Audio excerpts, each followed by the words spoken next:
बिस्मिल्लाहिर्रहमानिर्रहीम। अस्सलाम वालेकुम। आज हम बात करेंगे 3 अहम इशूज़ के हवाले से। शहबाज शरीफ ने एक दरख्वास्त आज दायर की थी जो मुस्तरद की है FIA की अदालत ने। क्यों ये बचना चाहते हैं फ़र्द जुर्म से और दरख्वास्त दायर की थी और अदालत ने मुस्तरद की, उसकी तफसीलात मैं आपके साथ शेयर करूँगा। मुस्लिम लीग नून के और रहनुमा गिरफ़्तारी से बचने के लिए पहुँचे हैं ज़मानत के लिए, उनकी तफसील मैं आपके साथ शेयर करूँगा। पहले वीलॉग में मैंने आपको बताया था नवाज़ शरीफ के साथ जो मुलाकात का मामला है, क्योंकि वो वीलॉग लंबा हो गया था मोहसिन बेग के मामले पर और वो इशू में और वो लीगल कुछ चीज़ें समझा रहा था, तो वो इस वीलॉग में मैं नवाज़ शरीफ के हवाले से भी आपको बताऊँगा कि जो मामला हुआ। लेकिन पहले मैं आपको बताता चलूँ कि आज एक अहम समाअत हुई। दूसरी तरफ पाकिस्तान पीपल्स पार्टी के सीनियर रहनुमा को भी FIA ने आज गिरफ़्तार किया, वो भी मैं आपके साथ शेयर करूँगा। पहले मैं आपको बताता चलूँ कि आज एक अहम समाअत हुई और ये जो स्पीकर हैं सिंध असम्बली के आगा सिराज दुरानी, जो 2 माह छुपे रहे और छुपने के बाद सुप्रीम कोर्ट में अबूरी ज़मानत के लिए आए थे, सुप्रीम कोर्ट ने गिरफ़्तार करवा के भिजवा दिया था। गिरफ़्तारी के बाद सिंध हाई कोर्ट से ज़मानत खारिज हो गई थी, दोबारा उन्होंने ज़मानत दायर की सुप्रीम कोर्ट में, जिस पर आज समाअत हुई। चीफ जस्टिस उमर अता बंदयाल साहब और 3 रुकनी बेंच था, उमर अता बंदयाल साहब की सरबराही में वो समाअत कर रहा था। अदालत ने इस्तफसार किया कि जब जस्टिस मंसूर अली शाह साहब ने रिमार्क्स देते हुए कहा कि आगा सिराज दुरानी ने 82 मिलियन की वेल्थ स्टेटमेंट ज़ाहिर की, क्या वो दुरुस्त नहीं? वकील ने कहा कि आगा सिराज दुरानी और अहल खाना के पास 900 एकड़ अराजी है। असासा जात को ज़ाहिर किया गया। आगा सिराज दुरानी के 1 अरब बेनामी दार मुमकिन है किसी और के हों, 1 अरब के जो बेनामी दार हैं वो इनके ना हों, किसी और के हों। जस्टिस मंसूर अली शाह साहब ने इस्तफसार किया कि 10 करोड़ मालियत की घड़ियाँ कहाँ से बरामद हुई? वकील ने कहा कि घड़ियाँ आगा सिराज दुरानी के लॉकर से बरामद हुई। चीफ जस्टिस उमर अता बंदयाल साहब ने रिमार्क्स दिए कि आगा सिराज दुरानी कब कब ऑफिस होल्डर रहे। वकील ने कहा कि आगा सिराज दुरानी 1988, 93, 2008 और आज तक पब्लिक ऑफिस होल्डर हैं। चीफ जस्टिस ने कहा कि जिन जायदादों का इल्ज़ाम है क्या वो FBR में ज़ाहिर की गई? वकील ने कहा कि 11 जायदादें हैं और सारी FBR में ज़ाहिर हैं। स्पीकर सिंध असम्बली आगा सिराज दुरानी की दरख्वास्त ज़मानत पर समाअत करते हुए उमर अता बंदयाल साहब ने कहा कि आपके गनमैन के नाम पर भी एक प्लाट है। गनमैन से एतमाद का रिश्ता होता है क्योंकि वो पिस्तौल वापस आप पर भी तान सकता है। हैरान हूँ घड़ियों के साथ घर से बंदूकें बरामद क्यों नहीं हुई? जेल हर एक के लिए बराबर होनी चाहिए। आपके लीडर ने इतने साल जेल काटी, आसिफ जरदारी का कहा कि आपके लीडर ने इतने साल जेल काटी तो आप क्यों नहीं काट सकते? आगा सिराज दुरानी के पास उनके लीडर की आला मिसाल मौजूद है, कल पेश होकर हकायक पर दलाइल दें। आपकी इन बातों से आपकी जान छूटने वाली नहीं है। ये आगा सिराज दुरानी के ख़िलाफ़ केस है जो पहले कई दफ़ा ज़मानतें खारिज हो चुकी हैं और अदालत कह रही है कि आपने तो अपने गनमैन के नाम पे भी प्लाट लगवा दिए। आपने क्या उनको कोई ख़तरा था, क्या था, उनके नाम पे क्यों प्लाट लगवाए? और अदालत ने यह भी कहा कि जिस तरीके से आपने ये सारा मामला किया है ये आपको अपने जो आपके लीडर हैं उनकी पैरवी करनी चाहिए। वो जेल में रहे तो आप भी जेल में रह सकते हैं। नए प्रोसिक्यूटर ने कहा कि आगा सिराज दुरानी को ज़मानत दरकार नहीं। आगा सिराज दुरानी ज़मानत में नहीं बल्कि अपने घर में है। अपने घर में कैसे? सिंध हुकूमत ने उनके घर को सब जेल डिक्लेयर कर दिया था। DHA में जो उनकी रिहाइश है उसको सब जेल डिक्लेयर कर दिया था। चीफ जस्टिस उमर अता बंदयाल ने रिमार्क्स देते हुए कहा कि कानून सबके लिए बराबर है। अदालत घर को जेल करार देने वाले मामले को भी देखेगी। ये है असल चीज़ जो मैं आपको बताना चाहता था कि ये जो सिंध हुकूमत की बदमाशियां हैं और ये जैसे शाहरुख जतोई का मामला हो, जैसे दुआ मंगी केस में ये जो कुछ करते रहे हैं, अदालत ने कहा कि इनके घर वाले मामले को भी हम देखेंगे। हजूर जो सिंध हाई कोर्ट ने भी इसके ऊपर एक्शन लिया था, जो आजकल बड़े जो आपस में जो NRO की बातें कर रहा है और जो जिनको पार्लिमान शाह कहा जाता था, पार्लियामेंट की बातें किया करते थे, खुर्शीद शाह, वो 2 साल ही एक प्राइवेट हॉस्पिटल में रहे हैं। सिंध हुकूमत ने, सिंध हाई कोर्ट ने इसके ऊपर बाकायदा एक्शन लिया था, लेकिन सुप्रीम कोर्ट ने उनको ज़मानत दी थी। अदालत में जो है वो समाअत अब आज दोबारा समाअत होगी और उसमें यह सवाल उठाया जाएगा कि ये इनके जेल, इनके घर को क्यों डिक्लेयर किया गया सब जेल। फिर जो है वो FIA ने एक और पाकिस्तान पीपल्स पार्टी के रहनुमा को गिरफ़्तार किया है। आसिफ हाशमी, पाकिस्तान पीपल्स पार्टी के रहनुमा आसिफ हाशमी को गिरफ़्तार किया गया। साबिक चेयरमैन है मतरूका वक्फ अमलाक बोर्ड। पहले नैब के केसेस में वो गिरफ़्तार हुए, उनके ख़िलाफ़ बड़े तगड़े किस्म के रेफरेंसेस हैं और इनकी बरीयत की दरख्वास्तें भी खारिज हो चुकी हैं। अब इनको FIA ने गिरफ़्तार किया है। आसिफ हाशमी को गुजरात में 13 कैनाल प्राइम अराजी स्कैंडल में गिरफ़्तार किया गया। आसिफ हाशमी के ख़िलाफ़ मनी लॉन्ड्रिंग समेत अराजी स्कैंडल केसेस भी हैं, और वो उनके ख़िलाफ़ मुख्तलिफ़ केसेस हैं जो कंस्पिरेसी है, कंस्पिरेसी के का भी इनके ऊपर इल्ज़ाम है नैब के केसेस में कि ये कई जो जब पैसे लूटे जाते थे तो उसकी कंस्पिरेसी में भी ये मुलव्वस है। आसिफ हाशमी को नैब ने भी गिरफ़्तार किया था। नैब प्रोसिक्यूटर ने कहा था जब इनको गिरफ़्तार किया गया था कि आसिफ हाशमी ने मुख्तलिफ़ सीटों पर 777 अफराद को भर्ती किया। मुलज़िम आसिफ हाशमी ने 2009 से 12 के दरमियान बतौर चेयरमैन मुलाजमीन को भर्ती किया, और ये ज़रदारी दौर में होता ही यही रहा कि इन्होंने गैर कानूनी भर्तियाँ की। जब वो भर्तियाँ हो गई, अब उनको जब हटाया जाता है तो वो कहते हैं हमारा मुस्तकबिल क्या होगा। चाहे गैर कानूनी भर्तियाँ हुई थी, लेकिन हम 10-12 साल से नौकरी तो कर रहे थे।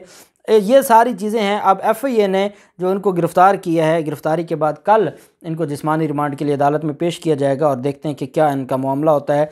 नून लीग के जो रहनुमा हैं बरजीस ताहिर, उन्होंने एहतसाब अदालत में आमदन से ज़्यादा साज़ात केस में आज दरख्वास्त ज़मानत दायर की है।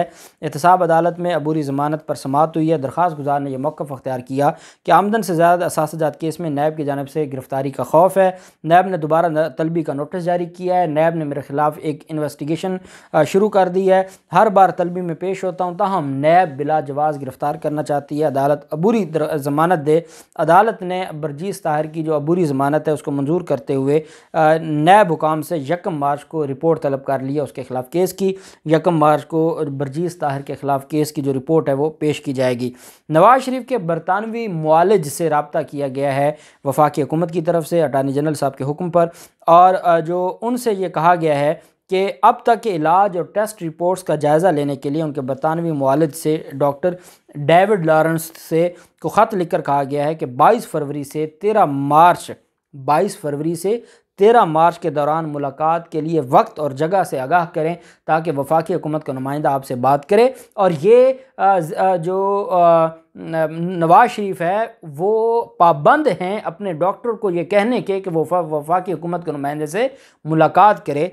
22 फरवरी से 13 मार्च की डेडलाइन दी है कि इस अरसे में कोई दिन आप बता दें, जगह भी बता दें। लंदन में वफाकी हुकूमत का नुमाइंदा आ जाएगा, उनके साथ मेडिकल एक्सपर्ट भी होंगे, और वो आपसे सवाल जवाब पूछ लेंगे, इनके टेस्ट के हवाले से, बीमारी के हवाले से, फ्यूचर क्या है, वो सारी चीज़ें पूछ लेंगे। उन्होंने कहा कि ये सारी चीज़ें ज़रूरी हैं। अटार्नी जनरल ऑफिस साहब इस मामले को देख रहे हैं, और अटार्नी जनरल साहब या हाई कमीशन को 4 दिन पहले आगाह किया जाए। मुलाकात का जो दिन आप देंगे उससे 4 दिन पहले आप आगाह कर दीजिएगा high commission, London high commission को या अटार्नी जनरल के ऑफिस को, क्योंकि ये हाई कोर्ट की रिक्वायरमेंट थी।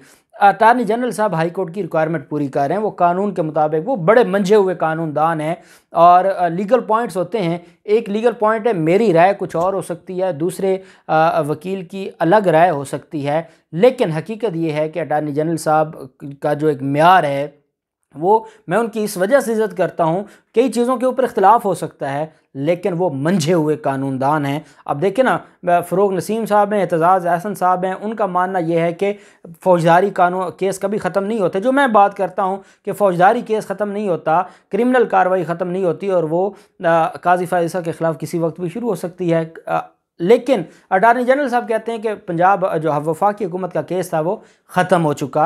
अब वो अपनी जगह ठीक बात कर रहे हैं, वो कुछ और कहना चाहते हैं, वो एक टेक्निकल टर्मिनोलॉजी इस्तेमाल कर रहे हैं। जो फ़रोग़ नसीम साहब और एतज़ाज़ अहसन साहब बात कर रहे हैं वो अपनी जगह बेहतर बात कर रहे हैं। तो ये चीज़ें होती हैं टेक्निकल, लेकिन यहाँ जो उन्होंने ये सारा कुछ किया है, नवाज़ शरीफ के जो गिर्द शिकंजा टाइट किया है, ये बड़ा दिलचस्प और मज़ेदार है। और ये इस अरसे में मुलाकात हो जानी है, सारी चीज़ें सामने आ जाएंगी, और फिर उसके बाद मामला आगे बढ़ेगा। स्पेशल सेंट्रल कोर्ट में जो FIA के स्पेशल जज हैं, खसूसी अदालत है, उन्होंने मुल्ज़मान को शहबाज शरीफ हमज़ा शहबाज को फ़र्द जुर्म के लिए 18 फरवरी को तलब किया हुआ है। आज इन्होंने एक दरख्वास्त दायर की। इन्होंने कहा कि एहतसाब अदालत में भी मनी लॉन्ड्रिंग रेफरेंस है और उस पर भी समाअत होना है। केसेस की तारीख एक साथ होने के बायस खदशा है कि शहबाज शरीफ और हमज़ा शहबाज पेश ना हो सकें। अब आप देखें, इन्होंने एहतसाब अदालत में क्या कहा था। मैंने 2 दिन पहले आपको बताया था, आप याद भी रखा करें एहतसाब अदालत में बताया इन्होंने कि 18 फरवरी को नेशनल असम्बली का इजलास है। अदालत ने कहा जब 24 फरवरी को उनको तारीख दी गई आशियाना और रमज़ान शुगर मिल केस में, तो इन्होंने क्या कहा कि 18 फरवरी को जो 16 फरवरी के बाद जो नेशनल असम्बली का इजलास है, तो अदालत ने कहा और तारीख लंबी दी जाए। अदालत ने कहा कि आप ना आइएगा, केस तो हमने आगे चलाना है, गवाह आएंगे वो अपनी एविडेंस करें देंगे और चले जाएंगे। तो इन्होंने वहाँ ये कहा। अब 18 फरवरी को मनी लॉन्ड्रिंग का जो केस है FIA का वो भी है, और आमदन से ज़्यादा साज़त का केस नैब के अदालत में भी है। अब इनको खौफ है फर्द जुर्म आयद होने से, ज़मानत की बहस पर। ये चाहते तो एहतसाब अदालत में दरख्वास्त दे सकते थे कि 18 फरवरी से हमारा केस अडजन कर दें, क्योंकि 18 फरवरी को हमने FIA के सामने पेश होना है। तो उन्होंने नहीं, वो तो फ़र्द जुर्म से बचना चाहते हैं, वो तो बचना चाहते हैं उस ज़मानत की बहस से। इस वजह से उन्होंने FIA अदालत में दरख्वास्त दायर की और उन्होंने कहा कि एक ही दिन में हमारा उधर भी केस है, इधर भी केस है, बराए मेहरबानी आप हमें हमारी जो तारीख़ है उसको आगे बढ़ा दें और हमें हमारी तारीख़ को और हमारी हेयरिंग को मुलतवी कर दें, ताकि हम 18 फरवरी को नैब के सामने पेश हो सकें। उस पर जो सेंट्रल कोर्ट है उन्होंने शहबाज शरीफ, अपोजिशन लीडर शहबाज शरीफ की फ़ैमिली के ख़िलाफ़ मनी लॉन्ड्रिंग केस की तारीख़ तब्दील करने की दरख्वास्त को मुस्तरद कर दिया। अदालत की तरफ से कहा गया कि समात में सिर्फ 3 रोज़ बाकी रह गए हैं, 3 रोज़ कबल केस की तारीख़ तब्दील करना नामुनासिब है। इस वजह से आपकी केस की समात 18 फरवरी को ही होगी और 18 फरवरी को आपको पेश होना होगा। और आजकल जो वकला की हड़ताल का मामला है, अगर उसका बेनिफिट ना ले गए, और आप ये बड़ी चीज़ें होती हैं कि ये हड़तालें क्यों होती हैं, उसमें किसके केसेस होते हैं, ये बड़ी एक साइंस है। और बस अल्लाह पाक हमारे मुल्क पे रहम कर दे, तो हो सकता है कि वहाँ इनको कोई उसकी वजह से रिलीफ मिल जाए। लेकिन केसेस स्पेशल अदालतों में कार्रवाइयाँ चल रही हैं, क्योंकि ये वो ऐवान अदल या सेशन अदालत उससे दूर हैं, इस वजह से वहाँ पर कार्रवाइयाँ चल रही हैं। तो उम्मीद करते हैं कि जो आज दरख्वास्त मुस्तरद की अदालत ने कहा नहीं 18 फरवरी को आप पेश हों और आपके खिलाफ़ कार्रवाई जो होनी है वो होगी, तो 18 फरवरी को वो कार्रवाई हो और इनके खिलाफ फर्द जुर्म आयद हो। जो भी तफसीलात होंगी आपके साथ शेयर करते रहेंगे। अल्लाह पाक पाकिस्तान का हामी नासिर हो। बहुत शुक्रिया। अल्लाह हाफिज़। पाकिस्तान जिंदाबाद।